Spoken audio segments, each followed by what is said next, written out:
Okay, time to start my second tour, evening tour, night tour, in just a few minutes. So just waiting for the guide and other members to join.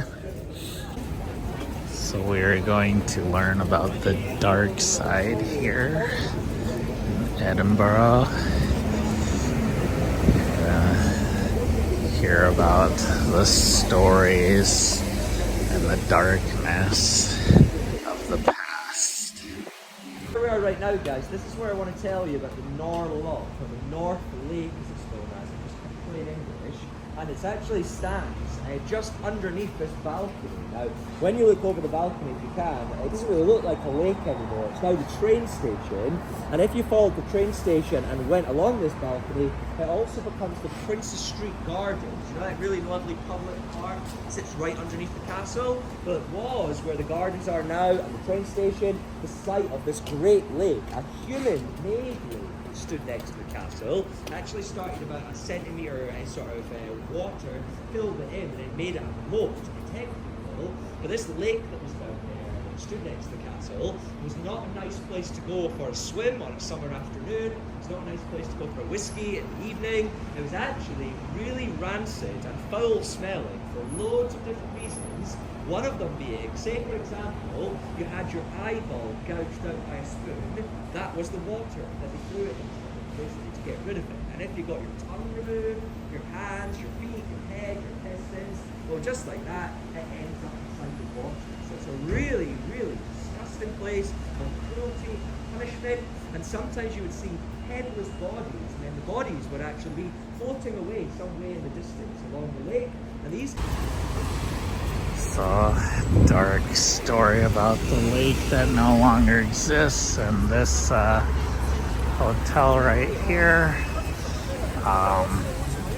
Some rooms cost £4,000 per night, and the one that J.K. Rowling stayed in and finished her last book, or one of her last books, is £5,000 per night. So if you want to splurge or really indulge, I guess you should come here to the new side, or the newer side, but it is called Newtown, but Newtown is still from the 1800s. Very loud and busy here. We're going to walk for one more minute to a graveyard just on the corner there. So it's right round here, and at that graveyard, a place called the Old Calton Burial Ground, there are actually thousands of dead bodies underneath your feet there, lots of gravestones as well, but I've not paid anybody tonight to jump out at you from behind the gravestones, okay? So if you see me running away, screaming, terrified, you need to follow me as fast as you can, okay? But I'll lead the way. It's just 1 minute around this corner, okay? So going into another graveyard, different from the one I went to earlier in the day. Now it is the evening, so see what happens here. See what crazy story our guide has to tell us. Now it's a very special place, the Old Calton Burial Ground, and kind of underneath your feet here, we were kind of speaking just as we were gathering together here, there's actually stacks and stacks and stacks of dead bodies underneath your feet. All of these grave sites, these plots, these rooms that go around here, they actually have pretty much every family member from one family for about 5 or 6 generations. Now, for 20 years people all stacked on top of each other, literally no space between them, just coffin, coffin, coffin, coffin, coffin. Some of them are about 12 foot under the ground, which is like double the height of like an average adult. So way more than just 6 foot under, which is like the traditional way to bury somebody. And all these kind of people stacked on top of each other, all these layers, are why I've nicknamed this place Edinburgh's Body Lasagna. Okay, that is the way to visualize it if you weren't sure if that's what it looks like underneath. Okay, so all these people are underneath you, and when I said this place is very important, it's actually really important 200 years ago in the year 1828. Now I don't expect many people to kind of know what Edinburgh was like 200 years ago, so I'll try to explain. It was a place really of hardship. If you were a kind of person that was just a general person like people like me and you, it was really back-breaking work at the factories and the hard manual labour. It wasn't an easy life, but for some people they managed to get out of this poverty, this cycle of kind of earning low wages through a scheme that actually started by a man called Dr. Robert Knox. Now he was actually the head of the medical school at Edinburgh University, one of the most prestigious schools in the whole of Europe at the time. And what he would actually do, this doctor, is stand at the back door of his university at midnight with £7 and 10 shillings in his hand, and he would give that to anybody that brought him a fresh, dead human being. But very importantly, he wouldn't ask any questions about where the body actually came from. So that then caused everybody to know that if you bring the doctor a body, you can make quite a lot of money. So all these people that were working these really hard jobs, they decided they'd come with their colleagues or their friends in the middle of the night to this graveyard where we're standing right now, and they would actually dig up the dead bodies to go sell them to the doctor. Now these people, you might know them as grave diggers or body snatchers, but we actually gave them a nickname inside Edinburgh, in my opinion a quite fun nickname. We called them the resurrectionists because the bodies are coming back from the dead. That's kind of where the joke comes from. So resurrectionists would work together, these people that were either friends at work or knew each other from the kind of places they drank whiskey in, and they'd actually work together in teams of 3, 4, 5 people, pretty much maximum. They'd come to this graveyard and start digging the bodies out of the ground.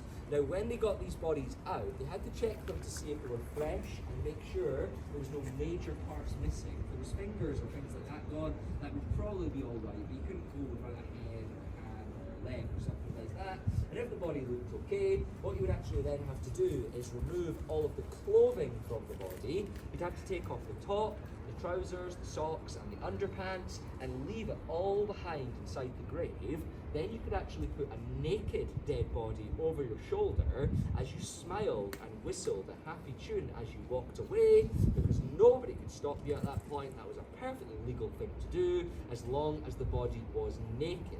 But if you took the body and it had, say, a sock on it by mistake, and then the police were waiting outside and saw you with that, they could accuse you of thieving, and they could say you've stolen the piece of clothing from the graveyard. So it's a really kind of strange rule at the time in Edinburgh. Like these two guys then, if you remember the story, Dr. Robert Knox is not employing these two people, but he's giving them a bonus.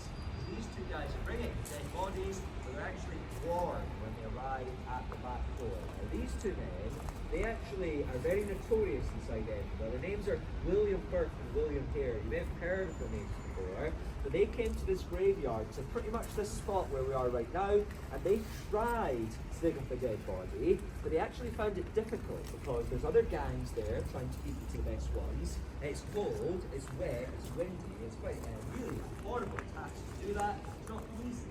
They actually found it easier, believe it or not, to give up and go to the pub. And at the pub, with lots of whiskey, find young immigrant men with no friends and family, and then they'd actually murder those young men instead. Now, hands up if you agree that that is easier, guys. That it's easier to go to the pub. Yeah, a few people, hands up there. Yeah, you might not want to admit it, but the young man at the back there definitely saying yes. Well, these two guys found it really easy. Because Burke and Hare, we'll call William, I know it's confusing, so we'll call them Burke and Hare. They were immigrants when they moved to Edinburgh. So they weren't local to here, so they remembered the exact same pubs where they would have been when they arrived. They'd go to those pubs, find these young men, it was their first night in the city, they'd buy them a whiskey, and then he'd ask them things like, have you got any friends to meet you? Have you got any family that already live here? And have you sent a letter home to say you got here safely? And if the answer is no to all of these questions, well, who is going to know if these young men then disappear? Nobody actually knows they're here. So that's how they knew which victims they could take, and they would get this man really, really drunk and promise this person that they were just like you when we first arrived in the city, and tomorrow we're going to find you a great job, we're going to make you rich, and tonight we're going to stay at our lodge together for a massive discount. So after all the whiskey, and after all these promises, why wouldn't these young men trust them, go back with them? So get these men drunk, drag them to their lodge, and that is when obviously they would then murder these men. Now they execute the bed on their back while they were still alive, but very, very drunk, and that is when then William Burke, the first guy, would actually climb on top of the bed, on top of the man's body, he'd sit on their stomach and then push his knees under their rib cage to basically compress their diaphragm and basically squeeze their lungs, stop them from taking in more air. And then William Hare, the business partner, he would hover over the man and then kneel down on their arms, pinning them to the bed, and then he would actually take two of his fingers and force them up the man's nose, up their nostrils, so far back he could actually touch their eyeballs through their skull there. He would then force his thumb down their throat to squeeze on their neck, and the pressure on the chest, being held down with your airways blocked, would eventually kill these young men. Now, this method of execution is a very dark and gory one, and the people in Edinburgh still actually talk about it, even 200 years later, and they actually call it Burking somebody, named after William Burke. So if anybody is going to the pubs or clubs later and a local person asks you home for a Burke, it's not what you're looking for, guys, okay? Unless, of course, it is, and I'll tell you which pub to go to. You see, in fire was a young man, 20 years old, a guy called Alan Menzies, and what he would actually do as this young man is he'd actually walk around the pubs in Edinburgh, get his flat just near the castle where he lived alone, and he'd actually walk around these pubs looking for other vampires. Now, he wasn't one yet, but he knew, if he did a good bit of research, looking around, he'd meet somebody that knew a vampire, knew where they'd be, and eventually he could become one himself. Now, he sounded a bit older than him, he was quite immature, so he was quite a young man, he fell in love with her anyway, and she said to him, well, I am a vampire, I really am, and he said, well, if you're a real vampire, can you tell me the secret how I become a vampire? And she said, it's really simple, there's some steps to follow. Step one is to go down to the local butcher, buy a pig's heart, take it home with you and eat it, but you have to eat it raw. You have to eat the raw pig's heart, and you have to do that every day for 6 months. So he ate 180 raw pig's hearts every single day in a row, and then she said, perfect, you've completed the first step. The second step is to now drain the blood from another human being inside the city and then drink every single drop of blood from their body. And that is when Alan Menzies, the vampire, he said, that is perfect because I know the exact person I'm going to do that to. He's got one friend in the city, another young man called Thomas McKendrick. He invited him round to his flat just in the old town castle, and he said that night, Thomas, I'm going to become a vampire, but to do this, I need to drain all of the blood from your body, and then I need to drink all of the blood from your body. What do you think about that, Thomas? And that is when Thomas said, no way, Alan. I'm not going to let you do that. Don't think you're going to become a vampire, and I think you might be mentally ill. That's what he actually said to him. Then he said, Alan, this girlfriend you've told me about, I've not actually met her yet, but you've told me she's a vampire, now she's been saying all these strange things. I actually don't believe she is a vampire, and I actually don't believe she really exists. I don't believe she's a real life person.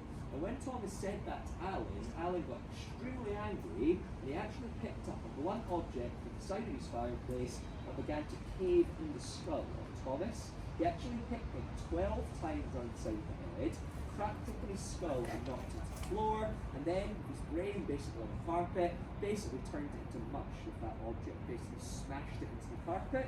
And the police officer that found the body said it was like somebody had got a pot of strawberry jam or strawberry jelly and spilled it into the carpet. That was the texture of his brain. They basically just destroyed it, but he hadn't actually stopped at that point, Alan. He'd also got a knife and stabbed Thomas 42 times in the belly to drain his blood and then drink it, and then used that knife to carve around Thomas's face, all the way around his head like this. He then peeled Thomas's face off his skull, put it in a frying pan, and cooked and ate Thomas Hendrick's face. And I know what you're all thinking right now, that is a few steps further than the original instructions, but he knew if he does it this way, if he does it in this really violent, horrible way, he will be a vampire tonight. But that is a scary story, guys. Definitely the parts of the brain, the stabbing, the face peeling. But the scariest part of the story is that this happened in 2003. This happened 21 years ago, right inside the heart of Edinburgh, really. And this man, the vampire of Edinburgh, Alan Menzies, was given a 23-year sentence in prison. And if you can do some quick maths in your head, that's only really 2026 where he's due to be out. But actually won't be, thankfully for me, and this man here is a local as well. He actually chose to commit suicide, so we won't need to see him out of prison in a couple of years. But that is what would have happened. He would have been back out at the age of about 42, 43 years old. Now these rooms here would be built for the resurrections. They would have a gate on the front. But as you can see, there's no gates here anymore on any of them. So what happens inside this graveyard? The teenagers come here, 14, 15 years old. They go down to the bottom part of the graveyard where we were earlier, and at nights like this, about 9 p.m, even though it's February, it's cold, they actually bring 3 or 4 bottles of vodka, and they're here to have a good time. Now, does this happen in the graveyards where you're from, guys? Is anybody going to admit that? No? So when he was 14, this is where he took some of the kids and stabbed them.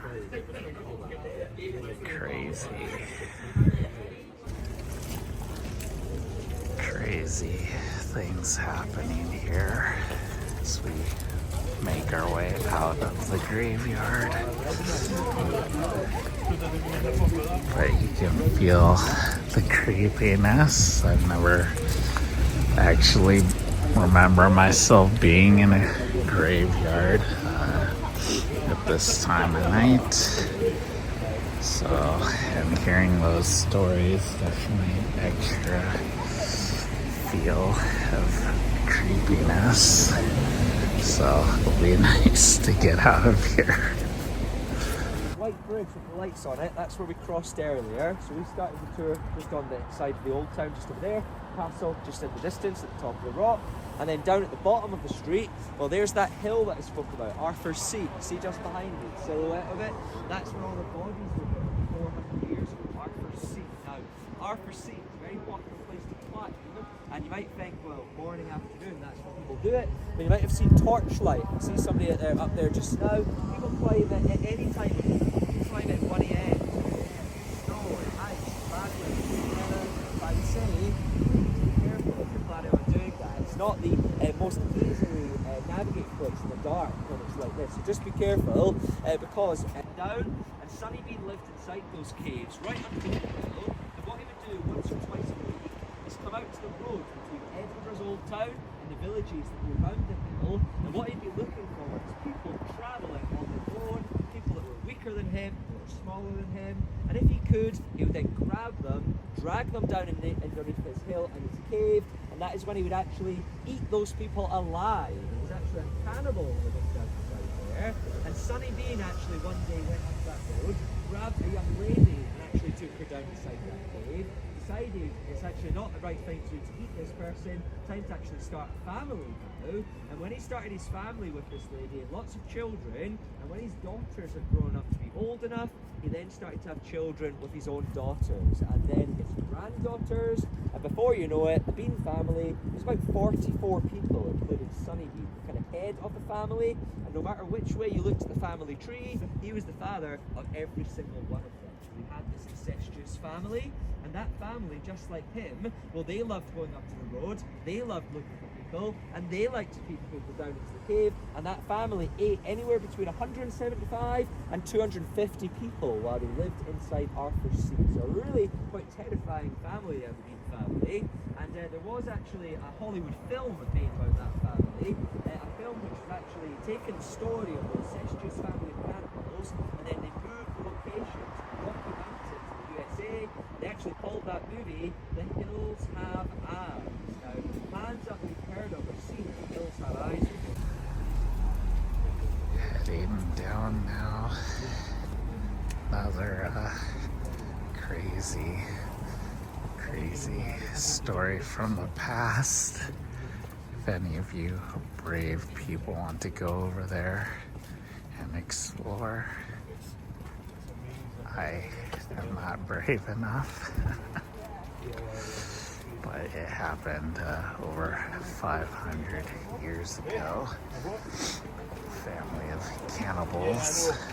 Family, he was famous because he was the best politician anywhere in Scotland, or at least he was the most influential and the richest one anyway. And what he actually did in 1707 is signed an agreement between Scotland and England called the Act of the Union, and it brought the countries together politically. So that's when you started to get the idea of Great Britain, the United Kingdom, these countries coming together to kind of form one union. So it happened because the Earl that lived there signed the agreement, and to celebrate, because it was a big day in Scotland's history, he took all of his rich friends and his family up to the castle, about 5-minute walk to the right hand side, basically to have the greatest party they'd ever been to. Lots of whiskey, champagne, beer, wine, entertainment, food. It really was truly amazing. About 10, James, he's been there for more than half of his life. The only people he sees each day are the servants that look after him, and these servants live in the basement underneath the house. And when his family, James, go up to the castle to celebrate, nobody is left, and the servants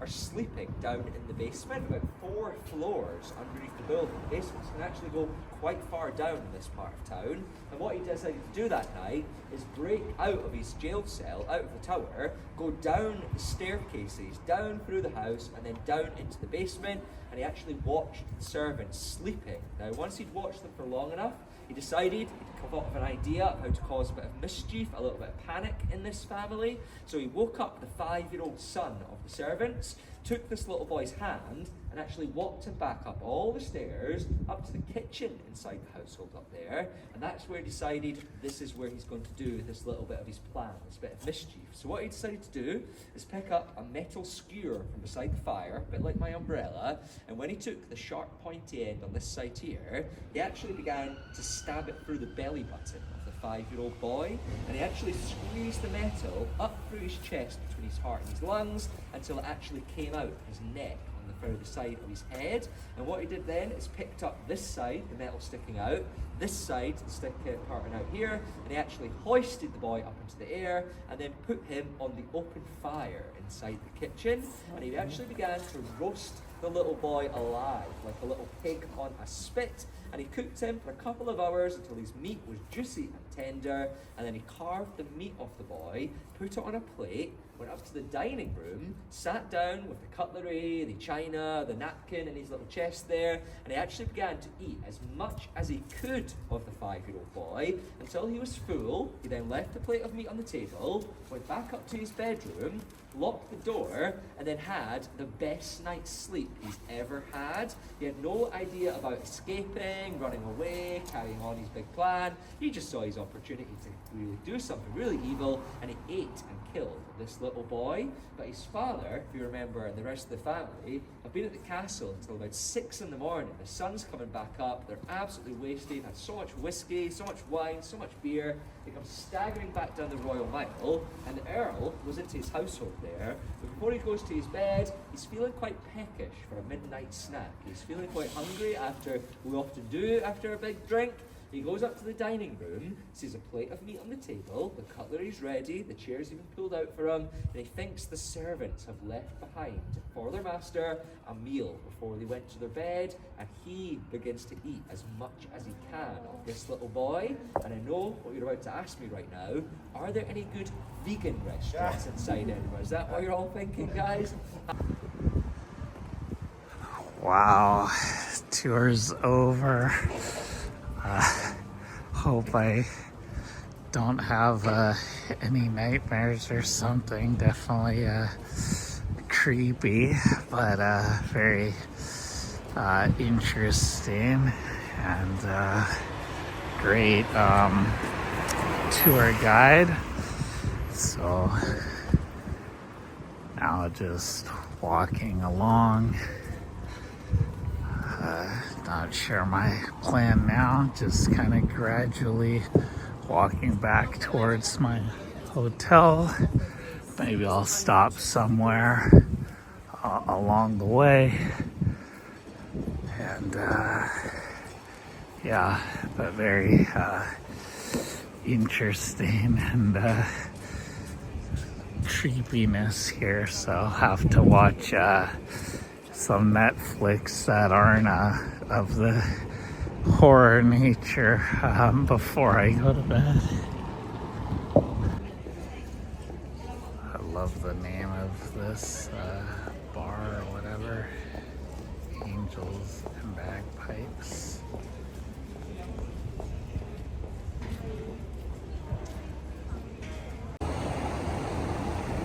All these just intriguing, creepy in the evening, like churches, buildings, just crazy. Doesn't even look real, but it is here. Really enjoying this city, and it is beautiful to look at. And if you don't know any of the dark stories, it's just like magnificent or even magical. Alright, just next to my hotel, going to try out this place for some food before I call it a night. Alright, now I'm inside waiting for my food. Nice, beautiful ceiling. Nice look to it. So, gonna try haggis for the first time soon. Alright, so here is my food, and here is haggis. The meat here on the pizza, so I'm gonna try haggis for the first time and have some good food before I head back to my hotel. That was a nice nightcap. I can't say the first bite of haggis was delicious, but after the first bite, I actually kind of liked it. Can't say it's my favorite kind of meat, but I enjoyed it on the pizza. So that concludes this edition of Traveling with Sam. So I hope you liked it. For me, it was very engaging, interesting. Learned a lot of interesting things about this place, about different people, both living and people from the past. Some people good, and other people very, very not good. But yeah, so please leave a comment if you wish. Thanks for the likes in advance and for subscribing. And until next time, thank you for traveling with Sam. Good night.